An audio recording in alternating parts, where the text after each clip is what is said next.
the GMU wetland on the Fairfax campus, and this is right around the corner from the Potomac Heights Residential Hall.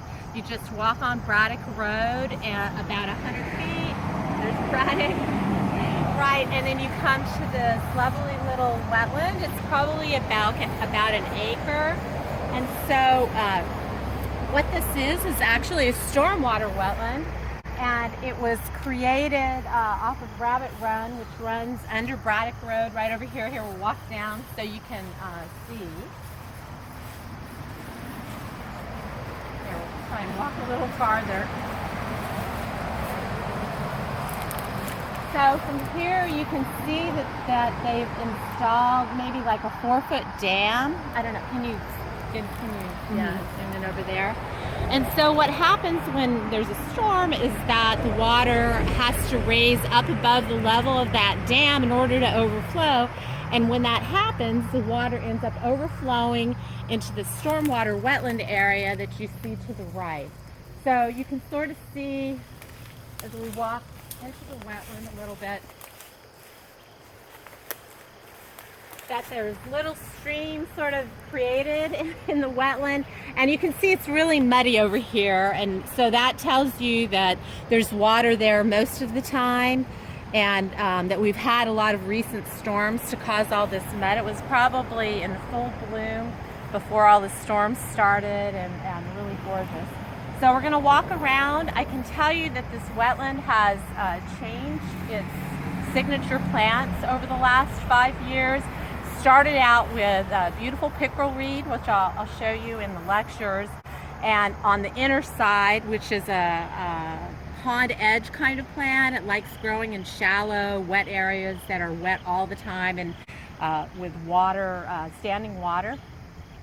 But now it's covered with what's called Persicaria or polygonum, and that has just taken over that inner part. So it's super interesting.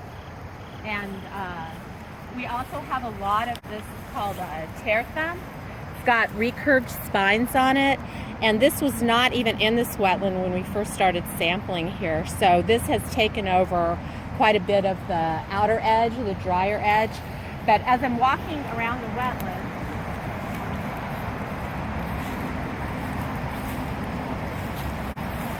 this area out here used to support more upland plants that liked it a little bit drier, and I see very few of those now, so that tells me that this area up here has become a lot wetter. So one thing I want to mention is that this wetland is sort of at the tail end of a restoration that was done on campus. So there was a stream restoration done about 3 years ago. I think it was a few hundred feet of restoration. Hopefully we can have a special topic discussion on that, because it's pretty cool that your own university did and funded a stream restoration as part of their requirements to meet the Chesapeake Bay pollution diet by 2025. And so that stream restoration is upstream from here, but they ended up coming into this wetland and planting more trees. You can see a lot of swamp willows here that are quite young, and these are newly planted by the restoration group. And then behind us you can see much older, more mature swamp willows that predate, that were here, probably volunteers. So what we're going to do next is we're going to lay out a transect so we get a little bit of diversity. Since we have so much of this tear thumb, we want to go ahead and we're going to lay out a 3-plot transect so that you can see what we would be doing if we came out to this wetland. We would normally do a wet transect and a drier one, but we're just going to give you a demo of a few plots.